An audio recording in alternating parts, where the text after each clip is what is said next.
Hello, everyone, and welcome to another exciting episode on the show, Control or Be Controlled, a podcast designed to help you start thinking differently and take control of your life. And I remain your host, Darlington. Today's guest is Holly Fair, a transformation coach, keynote speaker, best-selling author, and Tony Robbins trainer who has dedicated her career to helping people break through limiting beliefs and create lasting personal transformation. Through coaching, speaking, and leadership development, Holly has helped thousands move beyond self-doubt, fear, and old patterns to build lives rooted in confidence, purpose, and authenticity. Our work combines practical strategies with powerful mindset shifts, empowering people to stop settling and start leading their lives with intention. Holly, welcome to the show. Thank you so much. It's a pleasure to be here. All right, so Holly, I have some questions here for you, and I would like us to get into them. Okay, so you teach women to reclaim their queen identity. What does that term mean, and why do you believe so many women have lost touch with that part of themselves? The queen identity, to me, I think it's important to first describe and define what that means. A queen to me is someone who is abundant in all things, in love, in caring, in joy, in all the good things in life. She reigns over her own destiny. She is not someone who is reigning over anyone else. This is not anything that, my good queen, she doesn't have subjects. It is all about her and her leading the most beautiful life. For me, also, the queen is someone who is graceful and kind and giving and uplifts others. And I feel that a lot of women, we get to this point in our lives where we've seen a lot of things. We've have a lot of labels that have either been put on ourselves by society or that we adopt ourselves. It's mother, employee, boss, chauffeur, you name it, mother and it's about claiming an identity that is empowering and aspirational and that can help you really find the way to live your best life and do it with grace and poise. All right, thank you so much, Holly. So, moving on, every teacher has their own journey. How has your personal understanding of your queen identity evolved over the years, and what experience shaped it the most? I was in a place of deep despair and depression after losing a baby and not being able to get pregnant after that. I really was in a downward spiral. I had gained a ton of weight and was extremely unhappy. I was also haunted by traumas of childhood in my teenage years and even into my adulthood. It was an intervention on stage with Tony Robbins back in 2018 that absolutely shifted my mindset. And that was when, out of the blue, part of the time on stage with Tony, he asked a question. He said, "What would you have to forget to go back to that sad, old, disempowering life?" And it just came to me. I said, I would have to forget that I am a queen. And I ceremoniously crowned myself and walked on stage strutting like the queen that I am. With that identity shift, believing that I have infinite worth, that I have a royal birthright, that I was claiming and reclaiming for myself, that enabled me to shed the old, sad disempowering beliefs and habits as well.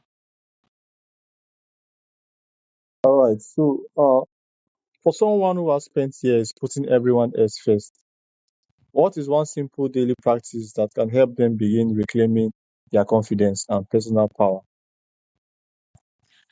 It sounds really simple, but I know it is powerful, and that is smiling. I realized this when I was working on losing weight and getting fit after my intervention. And I was in a dance cardio class. And if you've ever been in one of these classes, they have mirrors all along the walls so you can see like how you're doing the moves and things. And I was really focused and was having trouble getting the rhythm. I was new in the class and I caught sight of my own reflection. And what I saw was not very pretty. I was grimacing and scowling. And I thought to myself, wow, if I'm looking like that, I'm not being my queen, and I'm not appearing as someone who is friendly or approachable.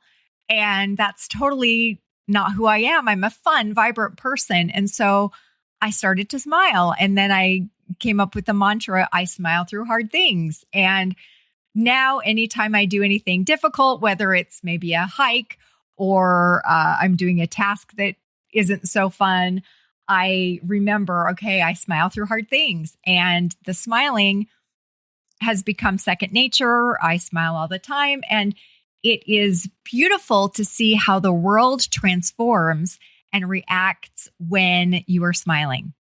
When you're smiling, people smile back. They respond in kind. Okay, definitely. You always try to smile. So, you work with people from many different backgrounds. What are the most common limiting beliefs you see keeping people from reaching their full potential? The most common are things like, I'm not worthy, I'm not good enough. My past, because I've gone through these things, I can't do anything in the future. Or, erroneous thinking like, oh, well, I'm too old, or I'm too young, or I'm too fat, or too skinny, or, whatever it is, putting labels on ourselves that really are limiting how we move around in life. And it's important to choose those labels that are empowering and choose beliefs of I can, I do, I am powerful, I am vibrant, I am wonderful, I am a queen. Using I am statements to build oneself up instead of tear oneself down. All right. So, many people get trapped asking, why is this happening to me? How do you help someone shift from a big victim mindset to one of growth, ownership, and possibility?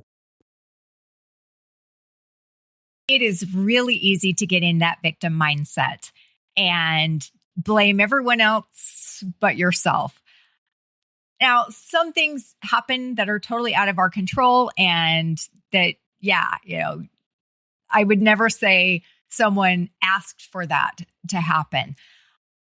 The difference is when you can get past the upset, the trauma, and take accountability for your life and your actions in response to that.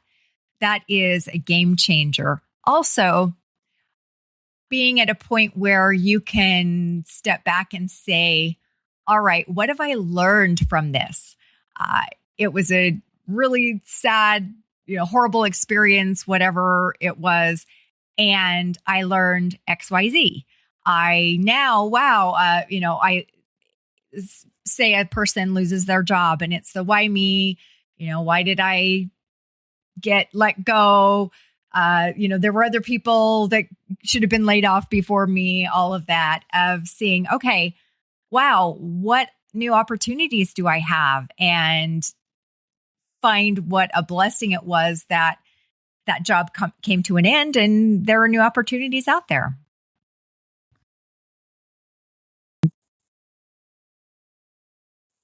All right. Thank you so much, Holly. So, our inner critic can be relentless.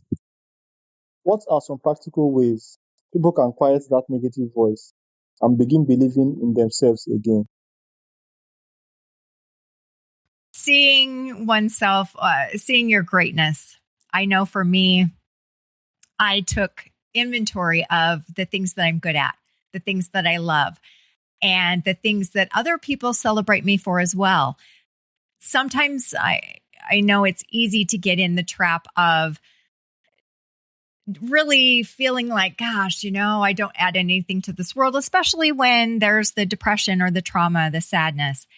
And it can help to get that input from people who you care about, who love you, who are, outside even of maybe your inner circle, who are able to say, wow, I really admire you for this quality or that quality.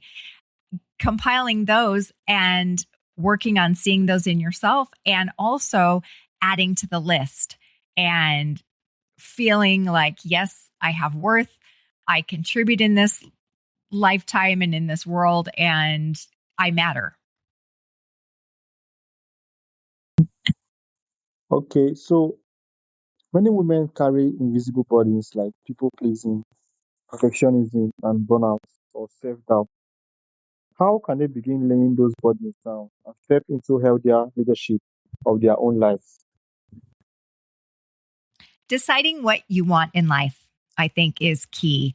And for women, a lot of times women tend to people please.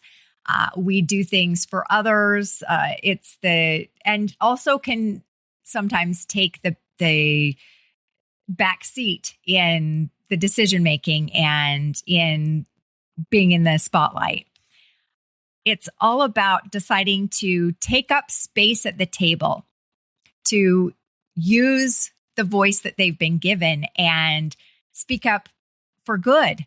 Also, it's about uplifting others in ways that, we're not competition. A lot of times women can feel like, oh, it's a competition for beauty or for brains or money or what have you. And it's about seeing that we all have beautiful things that we contribute to the whole, about celebrating those and uplifting others. A queen does not rip another queen's crown off. They may help straighten it if it's crooked or polish it if it's tarnished, because it's all about reflecting that love and that respect back. Okay, so ultimately, how does embracing your queen identity change the way a woman approaches her relationships, career, purpose, and sense of self worth? By believing and feeling that royal calling, queens have it all.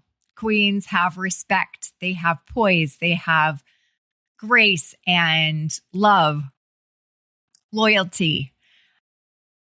Becoming a person that can get all of those things, that can have all of those things, I feel is critical. Okay, so if there's one thing you wish listeners will take away from this conversation, especially the women, what would you want that to be? That would be surround yourself with positive people who uplift you, and be that positive person in another's life that will uplift others and make this world a brighter, more loving place. Okay, thank you so much, Holly. Thank you for sharing your insights on confidence, personal transformation, and empowering women to embrace their true worth. The message is a reminder that lasting change begins by changing the way we see ourselves. So, for listeners who would like to connect with you, learn more about your coaching, your speaking, and your books, or your queen identity work, where can they connect with you? Please visit my website, fireuplife.com. That is FIREUPLIFE.com. And if you visit and request a no strings attached free discovery call and mention this amazing podcast, you can get a discount on a coaching package. All right. Once again, thank you so much, Holly. Thank you. I really appreciate you taking out your time to be here. And thanks to all my listeners as well for tuning in today on this special episode. And do have a wonderful day ahead. All right, Holly. Once again, don't forget to mark episode as complete and leave me a review about the show on Podmatch. I will do that. Thank you so much. I appreciate it. Bye.